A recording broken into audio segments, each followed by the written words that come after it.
Blabla, blablabla. Donc, vous voulez inscrire à ma newsletter. Donc je vais vous expliquer un petit peu 3 façons de faire hein, d'après les erreurs qu'on a vues dans la première vidéo. Raven, arrête. Couchez. Couchez.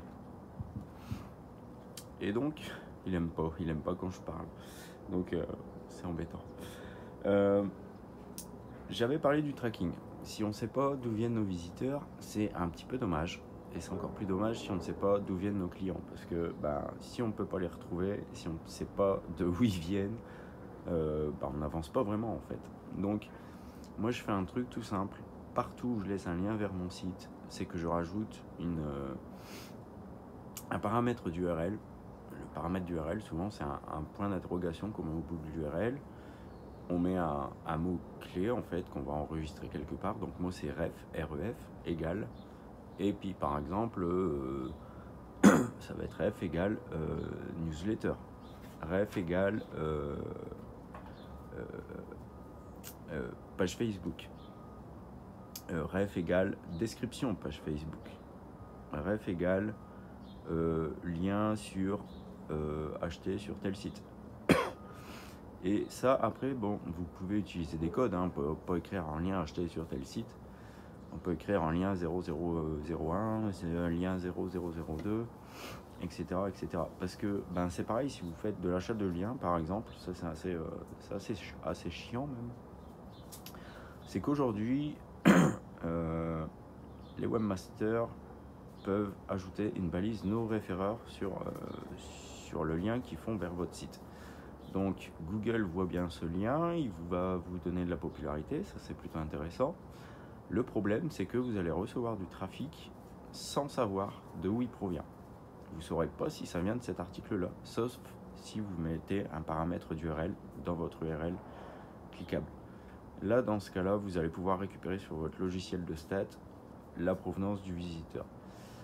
Le truc, alors moi j'utilise toujours le ref égal partout, donc je reviendrai pas en arrière.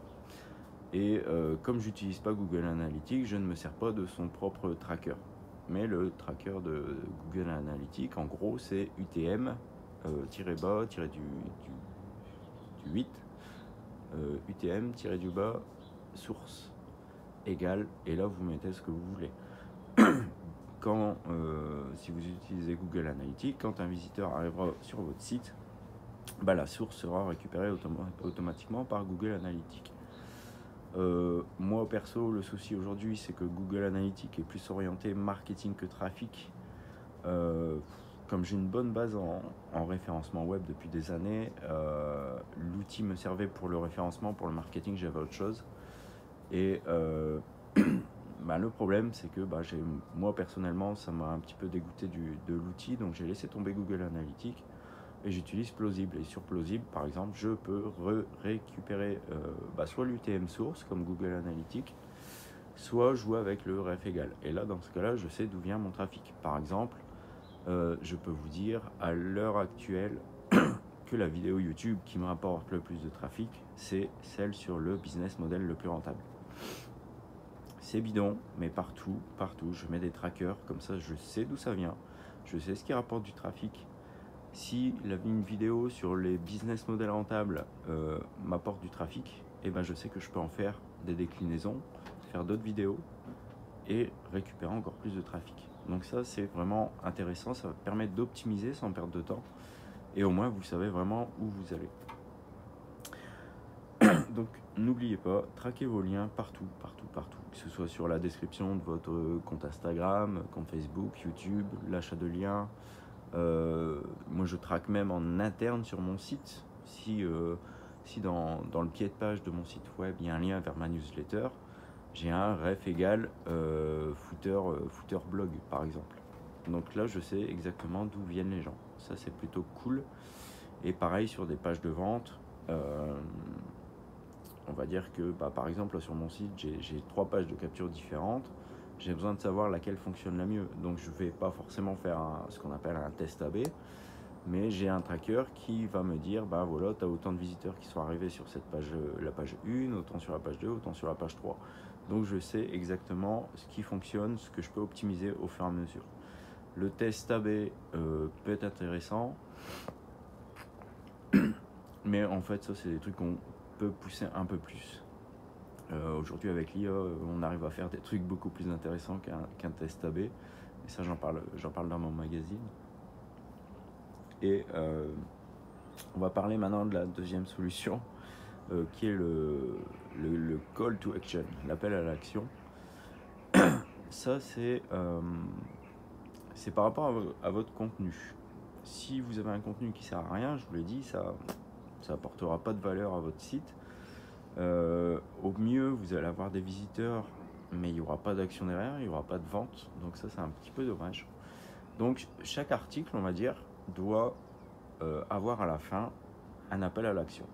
Un truc fort qui dit, vous avez lu l'article, si ça vous intéresse, j'ai une newsletter. Si vous voulez être prévenu des prochains articles, laissez votre adresse email. Là, c'est une action, c'est un objectif. Votre contenu sert à quelque chose. Il sert à capter du lead. Si c'est pour vendre un produit, vous faites pareil. Si vous avez aimé cet article-là, je vends des gilets de costume. Allez faire un tour dans la boutique. Il y a peut-être quelque chose qui va vous plaire. Pensez à chaque fois objectif de contenu. Maintenant, pour faire un contenu qui est vraiment intéressant, on a, alors je sais pas si vous avez des compétences en SEO ou pas, mais si vous en avez, vous avez entendu parler de cocon sémantique, de maillage interne, etc., etc. Moi, il y a un truc que j'aime plutôt pas mal, ça rejoint le cocon sémantique, on appelle ça, les Américains appellent ça le cornerstone content. Ça va être une grosse page. Ça peut être un très gros tuto, par exemple. Si moi, par exemple, je faisais un tuto sur le... Non, je vais vous prendre plutôt mon exemple de site. J'axe mon site web sur le business. Et sur le business, pour moi, il y a 3 axes principaux. C'est le produit, qui doit être génial. Le trafic, parce que sans trafic, on ne peut pas vendre. Et les méthodes de vente. Ça, c'est les 3 axes principaux pour développer un business. Et c'est complètement logique. Donc à partir de ça, je peux me dire, voilà, ma ligne éditoriale, ça va être 3 cocons ou 3 cornerstone content. Désolé, je suis un peu enrhumé, donc c'est un peu compliqué de parler. Mais je vais faire 3 pages sur chacun de ces axes-là. Et après, tout le contenu que je vais rédiger derrière, même mes catégories, ça va être produit, trafic, méthode de vente. J'ai une ligne édito, j'ai un truc très clair dans la tête sur ce que je dois produire comme contenu. Et si je reprends cette trame-là, je vais pouvoir faire 3 pages vraiment très longues que je voudrais vraiment référencer sur Internet. Et quand je dis référencer, c'est être premier, pas forcément le top 3. Je veux être premier sur ces thématiques-là. Et donc, je vais faire un super contenu. Et derrière, tous les petits articles que je vais faire, que ce soit de la news ou que ce soit vraiment d'autres tutos ou d'un truc beaucoup plus niché, et en tête j'aurai l'objectif de ce contenu là, c'est non seulement le CTA pour la newsletter, mais en plus je vais faire des liens vers mes pages principales. Une fois que vous avez ce genre de ligne éditoriale en tête, vous n'avez pas besoin vraiment d'avoir aujourd'hui des compétences. Je ne sais pas si on peut dire ça, mais ça ajoute toujours quelque chose, mais vous n'avez pas besoin de compétences en référencement web pour avoir un site qui décolle. Parce qu'aujourd'hui, en plus avec l'IA, il y en a beaucoup qui font tout et n'importe quoi, et ça devient un petit peu le gros bazar. Mais si vous avez cette ligne édito là, si vous avez ça en tête, vous allez construire naturellement ce qu'on appelle les cocons sémantiques. Donc vous allez renforcer vraiment des pages de votre site et pas taper au hasard sur des contenus pour voir si ça donne quelque chose. Donc gardez ça en tête, ça c'est vachement important. Si vous savez de base, avant même de créer votre site, vous définir, moi je pars toujours sur 3 axes, que ce soit, peu importe la thématique, c'est toujours intéressant. Si je prends mon site sur les fringues par exemple, mes 3 axes c'était les nœuds papillons à l'ancienne, les gilets de costume et qu'est-ce que j'avais fait, les casquettes, les Stetson, ça c'était intéressant.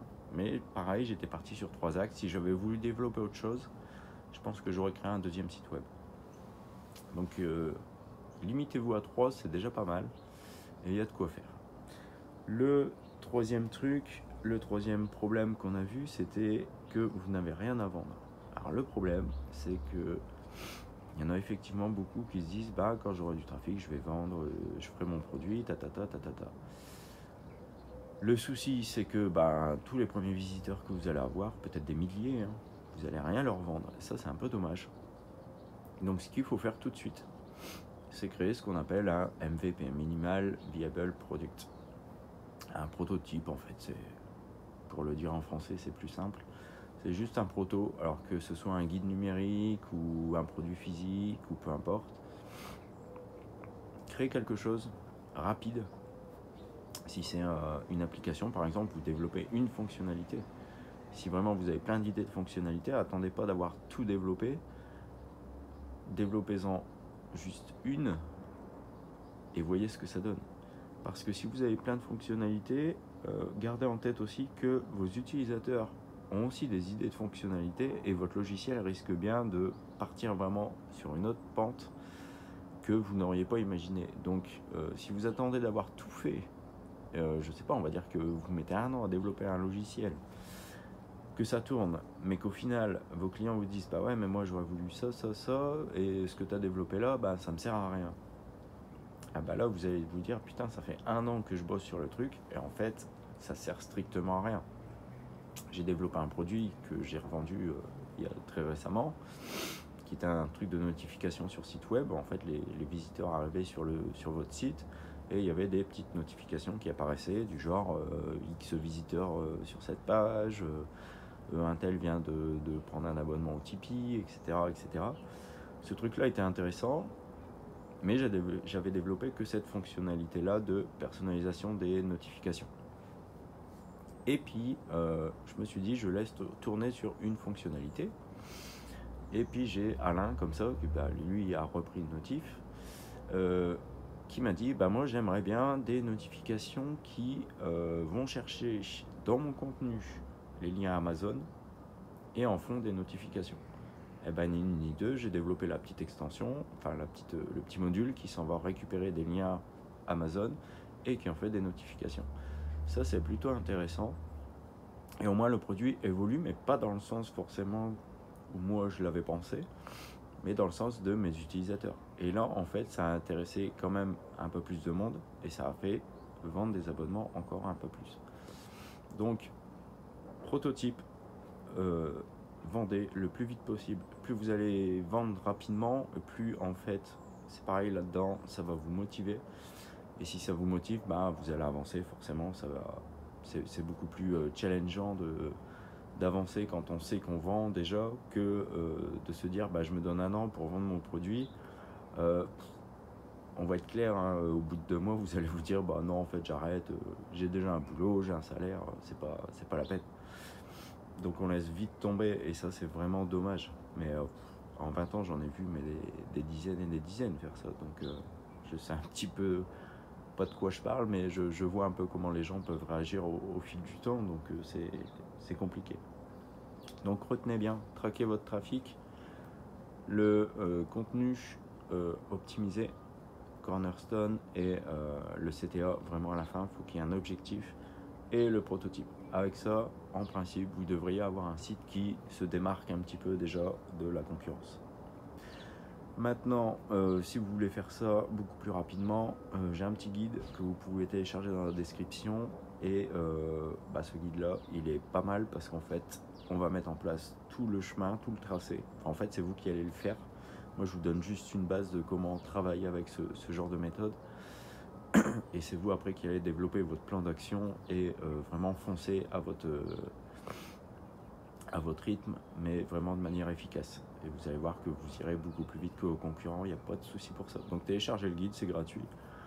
Vous êtes déjà inscrit à ma newsletter, donc en principe, vous devriez pouvoir le télécharger directement. Donc lisez-le, mettez-le en application, et puis à la limite, faites-moi un retour. Si vous voulez me faire une petite vidéo de témoignage, je suis prenant aussi, je prends. Et moi je vais aller me chercher un mouchoir parce que ça commence à être vraiment chiant. Allez, lisez ce guide là, téléchargez-le en description et je vous dis à plus tard.